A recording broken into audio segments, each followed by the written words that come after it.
మే 6 దేవుని వాగ్దానం. ఆయన మిమ్మును స్థిరపరచి దుష్టత్వం నుండి కాపాడును. దశలోనికి రాసిన 2వ పత్రిక 3వ అధ్యాయం 3వ వచనం.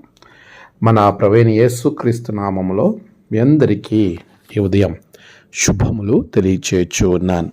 ప్రియులారా, ఎలా ఉన్నారు? దేవుని మహాకృపలో మరొక నూతన దినాన్ని మనం చూచే ధన్యత దేవుడు మనకి అనుగ్రహించి ఉన్నారు. అందుని బట్టి దేవాతి దేవునికి నేను కృతజ్ఞతాస్తుతులు చెల్లిస్తూ ఉన్నాను. ప్రియ విశ్వాసులారా, ప్రభు పాదాల యొద్ద మనమందరం కూడా ఎప్పటికప్పుడు ఆయనను, మన జీవితాలను ఆయన వైపుకు త్రిప్పమని బతిమాలే వారంగా, ప్రార్థించే వారంగా ఉంటూ ఉంటాం. అనేక పర్యాయములు మన జీవితంలో జరిగే ప్రతి సంఘటన మనలను దేవునికి సమీపంగా చేయటానికి అనే విషయాన్ని మనము జ్ఞప్తికుంచుకోవాలి. మనము ప్రభువుని స్తుతించే ఈ క్రమంలో అపవాది మనకు అనేక రకాలైనటువంటి ఇబ్బందులను కలగజేస్తూ ఉంటాడు. వాటిని మనం తప్పించుకోవడానికి, వాటి నుండి కాపాడబడటానికి ప్రభు ఆత్మ మనలను బలపరుస్తుంది.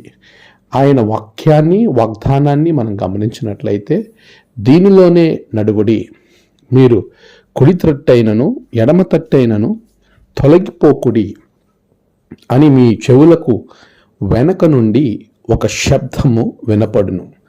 ఆ శబ్దమే క్రీస్తు శబ్దం, క్రీస్తు ఆత్మశబ్దం, పరిశుద్ధాత్మని స్వరం నీకు వినబడుతూ ఉండగా ఆ స్వరాన్ని గమనించి నిన్ను నీవు దుష్టుని నుండి బయటపడే విధంగా ప్రభు నీకు సహాయము చేస్తున్నాడు. ప్రియులారా, అలాంటి అద్భుతమైన సహాయాన్ని పొంది మనము మన జీవితాన్ని కాపాడుకోవాలని ప్రభు కోరుతున్నాడు.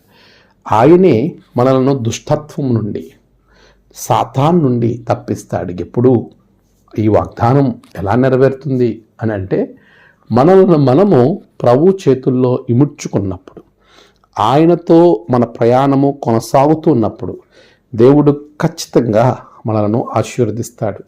ఆయన మనలను దీవిస్తాడు. అట్టి కృప ప్రభు మీకు అనుగ్రహించును గక్క. ఆమేన్. ప్రార్థన. సర్వశక్తిమంతుడా, గొప్ప దేవ, నీకు వందనాలు. గడిచిన కాలం తోడుగా ఉన్నారు. ఈ నూతనమైనటువంటి దినము నిబిడల జీవితంలో గొప్ప కార్యాలను మీరు జరిగించండి దేవా.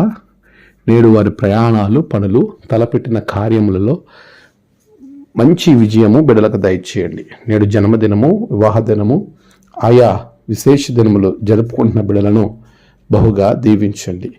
తమ ప్రియులు కోల్పోయి ఆదరణ కొరకు ఎదురు చూస్తున్న బిడలకు ఆదరణ దయచేయండి. దినదీవులతో నింపమని యేసు నామమున ప్రార్థించి వేడుకొంచున్నాం తండ్రి. ఆమేన్. తండ్రి, కుమార, పరిశుద్ధాత్మ త్రియేక దేవుని దీవెన మీకు తోడుగా ఉండి